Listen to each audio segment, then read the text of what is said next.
ജപ്പാനിലെ പ്രമുഖ ഇലക്ട്രിക് വാഹന നിർമ്മാതാക്കളായ കാമാക്കിയുടെ തിരുവനന്തപുരം ജില്ലയിലെ ഡീലർഷിപ്പ് ഷോറൂം കണിയാപുരത്ത് ഇന്ന് പ്രവർത്തനം ആരംഭിച്ചു. അണ്ടൂർക്കോണം ഗ്രാമപഞ്ചായത്ത് പ്രസിഡന്റ് ശ്രീമതി അർച്ചന ഷോറൂമിന്റെ ഉദ്ഘാടനം നിർവഹിച്ചു.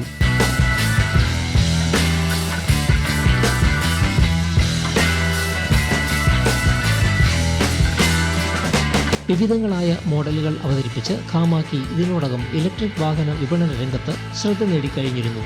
കണിയാപുരം KSRTC ബസ് സ്റ്റാൻഡിന് എതിർവശത്താണ് AR മോട്ടോഴ്സിന്റെ അധീനതയിൽ കാമാക്കി ഷോറൂം സ്ഥിതി ചെയ്യുന്നത്.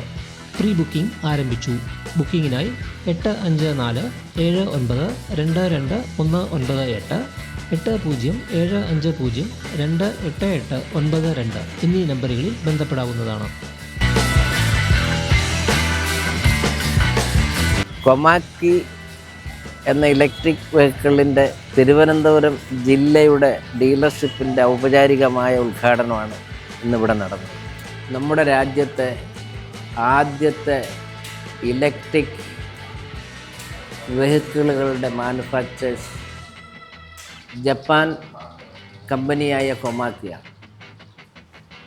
ആ കൊമാക്കിക്ക് നമ്മുടെ രാജ്യത്ത് വ്യാപകമായി ഡീലർമാരും അതുപോലെ തന്നെ സബ് ഡീലർമാരുമുണ്ട്.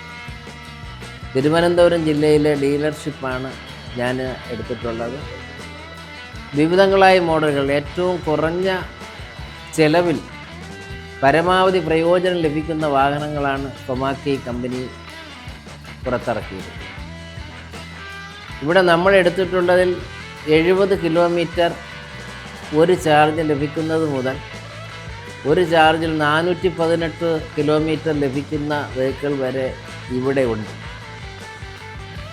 അതുപോലെ തന്നെ ഫാം 2 എന്ന് പറയുന്ന സംവിധാനം 2 പേർ പുറകിലും ഒരാൾ മുമ്പിലും ഓടിക്കുന്ന ഉൾപ്പെടെ 3 പേർക്ക് സൗകര്യപ്രദമായി യാത്ര ചെയ്യുന്നതിനും അതിൽ തന്നെ അവരുടെ സീറ്റിനടിയിൽ നല്ല ഒരു ഡിക്കി ഉള്ളതുകൊണ്ട് സാധനങ്ങൾ ലോഡ് കൊണ്ടുപോകുന്നതിന്. അതുപോലെ ക്യാറ്റ് എന്ന് പറഞ്ഞ മറ്റൊരു വിഭാഗമുണ്ട്. അത് പുറകിൽ പ്ലെയിൻ ഷീറ്റാണ് അടിച്ചു വരുന്നത്. അത് സെയിൽസ്മാനായിട്ടും വിവിധ തരം വ്യാപാരങ്ങൾക്ക് അവരുടെ ആവശ്യമനുസരിച്ച് ബോഡി ചെയ്യിക്കുന്നതിനുള്ള പെർമിറ്റും കിട്ടുന്നതാണ് ക്യാറ്റ് എന്ന് പറയുന്നത്. അതും 200 കിലോമീറ്ററാണ് പറയുന്നത്. ഈ ഫാം 2ഉം ക്യാറ്റിനും 200 കിലോമീറ്റർ പറയുന്നു. അതുപോലെ റേഞ്ചർ, ഇത് ഒരു മോഡൽ മാത്രമാണ് റേഞ്ചറിൻ്റെ ഇവിടെ ഇരിക്കുന്നത്. അത് 5ഓളം മോഡൽ ബുള്ളറ്റുകളാണ്. അത് 200 കിലോമീറ്റർ വരെ ലഭിക്കും ഒരു ചാർജ്. അതാണ് അതിൻ്റെ. അതുപോലെ ഇതെല്ലാം മോഡലുകൾ, വ്യത്യസ്തങ്ങളായ മോഡലുകൾ, ആകർഷണ രീതിയിലുള്ള മോഡലുകളാണ് ഈ കൊമാക്കി കമ്പനി നമുക്ക് നമ്മുടെ ഇതിൻ്റെ ഉപഭോക്താക്കൾക്കായി അവതരിപ്പിക്കും.